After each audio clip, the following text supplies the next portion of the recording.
Ya saudara, kita lanjutkan perbincangan tanda kutip berburu capres yang tidak ingin kabur ketika diburu. Tadi kata Bu Lely Aryani, pakar komunikasi politik UNAS, masih di studio. Kemudian juga masih ada Mas Muhammad Khalid, jubir PKS, dan juga ada Ketua DPP PDIP bersama kita secara virtual, Bang Andreas Hugo Pereira. Saya kembali ke Bu Lely. Bu Lely, jadi kalau melihat saat ini, kalau sebenarnya kan komunikasi politik yang ditunjukkan beberapa waktu oleh Presiden begitu ya, ini kan lebih sering membawa Menhan ya, Pak Prabowo untuk kemudian jalan-jalan kemana-kemana, sempat juga bertemu Ganjar Pranowo di sawah begitu ya. Jadi memang endorsement itu secara tidak langsung ada dan terlihat begitu ya.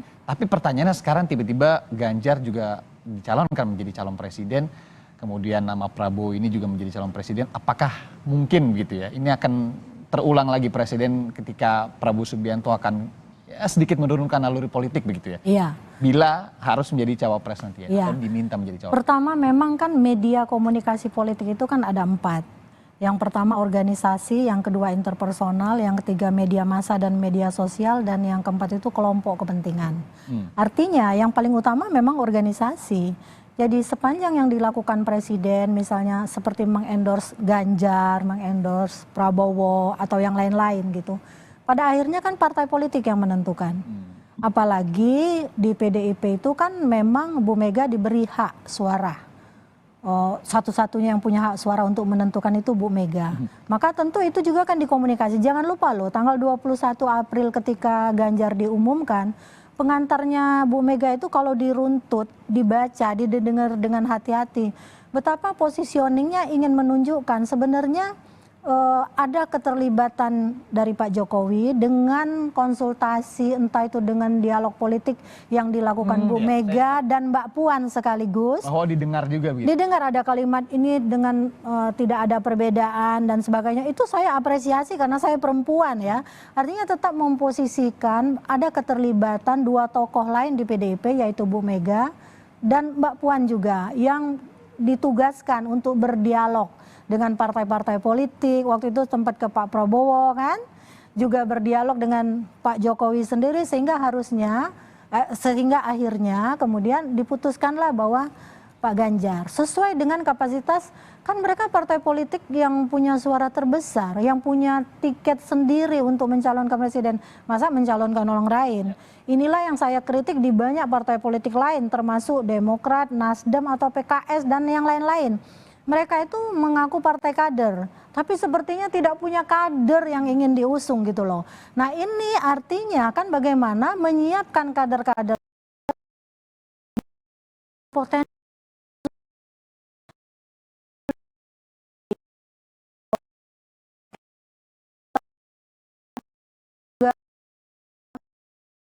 tetap mengusung namanya sendiri. Nantilah ketika nama lain masuk, yang penting tonjolkan dulu nama kader sendiri kan, seperti itu. Nah lalu kemudian ya apakah kemudian katakanlah Bu Mega sama Pak Jokowi ini adalah game changers. Kalau Pak Prabowo yang di-endorse kemudian tetap bersikukuh ya untuk tetap menjadi calon presiden seperti yang diamanatkan oleh partainya, situasi harus dibaca lagi saya kira. Mungkin Pak Prabowo juga bisa menurunkan naluri politiknya sedikit berdasarkan hasil dialog politik, persuasi politik yang dibangun oleh partai-partai koalisi lain, dan kemungkinan juga hadirnya partai koalisi besar yang kemarin ingin digagas. Nah ini yang akan menentukan apakah naluri politik Pak Prabowo itu bisa diturunkan atau tidak. Jadi kemungkinan itu selalu ada saya kira. Dan kalau para pengamat, para pakar mengatakan pilihlah calon wakil presiden yang tidak potensial menjadi kompetitor. Rasa-rasanya satu-satunya ya Pak Prabowo yang tidak mungkin akan membaca persepsi publik ke depan. Kalau saya nyalon nanti ke depan gimana ya dan sebagainya. Saya kira itu. Kalau dari persyaratan tadi mungkin dari Bung Khalid kemudian juga Bang Andreas sudah serta-merta ya. Ini itu serta-merta, itu udah baku di tiap partai politik rasanya. Kemudian juga itu ada hak juga misalkan dari Mas Anies Baswedan untuk kemudian melakukan politik dengan pihak-pihak yang dirasa rasional begitu ya. Tapi kalau dari sektor yang dipertimbangkan Bang Andreas dan juga Mas Khalid, ini kira-kira sektor mana sih, latar belakang apa sih yang kemudian ini menjadi pertimbangan menjadikan calon wakil presiden mungkin untuk Mas Ganjar dan juga Mas Anies Baswedan? Mungkin dari Mas Khalid dulu. Iya, butir pertama yang kita sepakati adalah calon wakil presiden itu memiliki kontribusi elektoral atau capacity to win. Ya, Berarti kapasitas untuk elektabilitas. menangnya itu, ya, capacity to win-nya itu bagus. Karena eh, aspek dari cawapres ini kita memandangnya dalam pilpres ke depan ini memiliki kontribusi elektoral. Sehingga kita melihat bisa dari militer, ya, bisa dari kalangan apa organisasi NU atau bisa dari kalangan, ya itu bisa kita lihat nanti berbagai macam pilihan-pilihan yang ada. Kira-kira demikian. Sehingga Mas Anies sebagai calon presiden yang disepakati oleh tiga partai memiliki kekuatan atau strength-nya di mana Ya. dan yang memiliki weakness-nya di mana itu bisa kita lengkapi sehingga calon presiden dan calon wakil presiden yang kita usung itu complementary atau saling melengkapi untuk bisa memiliki capacity to win yang paling terbaik. Sehingga inilah yang kemudian menjadi butir pertama calon wakil presiden yang kita sepakati bersama. Nah, terus yang kedua, kita juga ingin melihat bukan hanya capacity to win, tapi juga memiliki kapasitas untuk memperkuat soliditas dari koalisi. Sehingga gerak dari partai-partai politik dari tingkat pusat, wilayah, daerah hingga tingkat ranting di desa-desa dan kelurahan itu bergerak dengan sangat efektif. Sehingga penentuan calon presiden dan calon wakil presiden harus duit tunggal sehingga bisa menggerakkan seluruh elemen yang ada di seluruh partai koalisi yang mengusungnya. Ini yang kemudian menjadi catatan penting sehingga penentuan cawapres itulah yang kemudian capres kita Pak Anies nanti juga akan berkonsultasi juga selain untuk mendengarkan aspirasi rakyat dari seluruh Sabang hingga Merauke juga mendengarkan bagaimana aspirasi dari konstituen, aspirasi dari partai pengusung yang sudah menyerap aspirasi itu dari para kader. Mhm, mhm. Demikian. Jadi aspirasi itu penyerapannya masih akan dilakukan secara panjang gitu ya, Mas Iya, Walid ya. Tapi iya, kalau iya, kita akan terus nyebutin menggodok. militer dan NU, ini mungkin berarti mungkin saja bukan dari PKS atau Demokrat gitu, nggak apa-apa? Jadi begini, kita di PKS juga sudah mengusulkan calon kita, itu kan salah satu contoh saja. Ada berbagai macam pilihan. Di PKS sendiri juga kita sudah mengusulkan kader-kader kita yang terbaik seperti Ahmad Heriawan, Gubernur Jawa Barat 2 periode, untuk sebagai sebuah alternatif atau opsi yang dibahas bersama. Tentu semua opsi yang diusulkan oleh Nasdem, yang diusulkan oleh Demokrat dan PKS, ataupun oleh Pak Anies sendiri yang memiliki pandangan, ya itu akan dibahas apakah mana yang paling match dengan 5 kriteria yang sudah disepakati di piagam koalisi itu. Sehingga pembahasannya akan dilakukan secara rasional, secara objektif, sehingga kita bisa legowo, kita bisa menentukan capres dan cawapres yang terbaik, pasangan yang terbaik itu seperti apa. Yang penting nggak last minute ya Mas Walid ya. Ya, kita harus mencari jeda waktu untuk bisa mensolidkan, bergerak bersama agar masyarakat tahu juga kan Ya. capres cawapresnya secara lebih jauh. Bang Andreas, Begitu.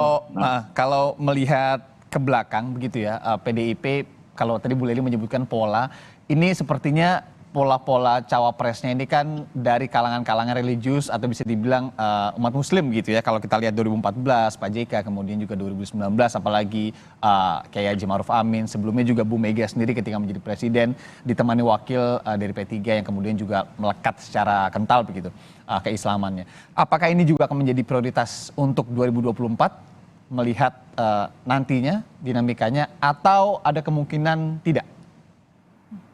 Bisa jadi ya, dalam arti gini, pertimbangannya itu kan tadi ya, seperti yang tadi saya sampaikan sebelum bahwa kita melihat bahwa ke depan ini faktor cawapres itu akan menjadi deciding factor untuk Deciding kemenangan factor, gitu.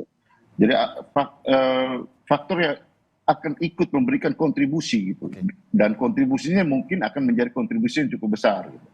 Nah kalau teman-teman di perubahan itu kan mulai dengan ya arti menyerahkan itu pada Pak Anies gitu. Kalau di kemarin ketika kita setelah Ibu Mega mengumumkan itu, Pak Ganjar menyampaikan bahwa ya ini pendekatannya lebih pada organisasi gitu. Artinya menyerahkan pada organisasi. Dalam hal ini tentu ya PDI Perjuangan ketua umum, dan ketua umum akan ya mungkin akan berbicara dengan bagaimana membangun suatu kerjasama yang solid gitu untuk menuju pada sampai pada keputusan gitu. Saya kira proses ini yang akan terjadi gitu. Bahwa membangun soliditas itu, bahwa soal memutuskan itu momentum pasti. Bisa jadi yang seperti yang tadi saya katakan last minute, bisa jadi juga sebelumnya. Karena seperti sekarang misalnya ketika memutuskan Pak Ganjar ini kan cari momentum yang paling tepat gitu kan. Jadi ya proses ini penting untuk membangun tadi chemistry ke dalam, itu adalah chemistry, baik chemistry antar partai maupun chemistry kedua kandidat ini. Keluar bagaimana melihat perkembangan dinamika yang berkembang di luar. Ya seperti apa yang tadi ya, misalnya dengan ketika Pak Presiden menyampaikan nama-nama itu kan ya, ini kan istilahnya apa, bagaimana tes ombak ini kan, tes ombak di luar, bagaimana perkembangan di luar terjadi. Cek ombak gitu ya. Tapi yang pasti kalau melihat statement Pak Sekjen Hasto Kristianto kemarin, meskipun matahari terbit dari barat, ini posisi Ganjar tidak akan berubah ya, tetap akan menjadi capres. Betul begitu ya? Ya iyalah, ada di PDI Perjuangan ketika keputusan ibu sudah omong kemudian itu apa berubah ya, ngomong enggak lah. Bagaimana kemudian ya Bang Andreas, bagaimana kemudian menanggapi takutnya kalau sebegitunya mengikuti arahan ketua partai, entar jadi presiden yang kemudian hanya mengikuti arahan ketua partai gitu, gimana Bang Andreas? Enggak. Makanya tadi kan seperti yang Mbak Lely sampaikan gitu. Pendekatan di dalam komunikasi politik ini dan kemudian di dalam melaksanakan tugas ke depan itu adalah pendekatan organisasi. Bahwa kemudian kita tahu bahwa ya seperti kemarin kan juga ribut-ribut jadi apa diskursus soal Pak Jokowi itu adalah petugas partai. Kan 5 tahun 10 tahun terakhir ini kan kita lihat bagaimana Pak Jokowi menempatkan diri sebagai presiden dan bagaimana beliau menempatkan diri sebagai kader kan. Begitupun bagaimana Ibu Mega menempatkan Pak Jokowi dalam posisi sebagai ketika bicara di dalam lingkaran partai sebagai kader partai, dan bicara ketika dalam urusan kenegaraan beliau sangat menghormati Pak Jokowi sebagai Presiden Republik Indonesia gitu. Nah, cara berpikir ini yang harus kita mulai kedepankan. Kenapa? Buat PDI Perjuangan mengurus partai itu adalah mengurus negara. Karena partai ini dari rakyat gitu. Kalau PDI Perjuangan itu bertumbuh berkembang dari rakyat, bukan dari atas gitu. Bagaimana sejarah partai PDI Perjuangan mulai dari sebelum kemerdekaan, bahkan kalau kita lihat akar daripada PNI, akar daripada Parkindo, Partai Katolik, Murba, IPKI, partai-partai yang kemudian fusi untuk menjadi PDI, kemudian berkembang menjadi PDI Perjuangan. Itu adalah partai-partai yang tumbuh dan berkembang dari rakyat gitu. Jadi kalau memisahkan PDI Perjuangan dari rakyat, itu adalah sesuatu yang absurd. Karena kami ini berkembang, kami ini hidup di tengah rakyat. Sehingga kalau kita bilang ya seolah-olah petugas partai itu kemudian memisahkan dengan rakyat, ya enggak lah. Tiap hari juga kami berkonsultasi, bicara dengan masyarakat. Saya baru pulang dari dapil, saya bicara banyak dengan teman-teman di daerah, bagaimana mereka melihat perkembangan yang terjadi di pusat, di Republik ini, dan keputusan yang diambil. Nah itulah ini, bagaimana partai rakyat itu adalah partai yang seperti PDI Perjuangan ini. Bahwa bekerja di partai itu adalah bekerja untuk negara juga. Jadi presiden yang berasal dari partai itu adalah presiden rakyat gitu. Nah, ada boleh dipotong komunikasi sebenarnya kalau beberapa jadi kalau dari Pak Holid maupun Bang Andreas tadi sebenarnya persepsinya sama gitu loh. Artinya bukan sekedar insentif elektoral yang ingin dicari, tapi juga orang itu yang bisa membangun komunikasi, istilahnya mengawal keterpilihan nantinya. Dengan mengawal keterpilihan, jadi nantinya ketika orang itu terpilih dia tidak serta-merta lepas. Misalnya nih Anies kan bukan miliknya Nasdem, bukan milik PKS, bukan juga milik Demokrat.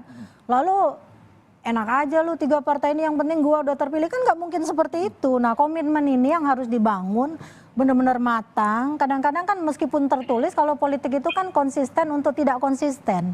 Ini yang biasa terjadi. Nah bagaimana menyiasatinya nanti ke depan. Jadi jangan mentang-mentang Anda tidak punya partai, lalu kami 3 partai ini yang sudah mengusung Anda sia-siakan.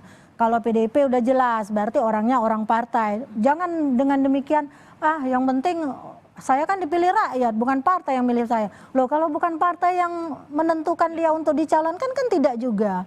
Artinya semuanya benar-benar harus dikolaborasikan, dipikirkan dalam sebuah desain politik yang benar-benar direncanakan. Itu intinya. Oke, Bu Leli. Mas Holid tadi ada tambahan sedikit?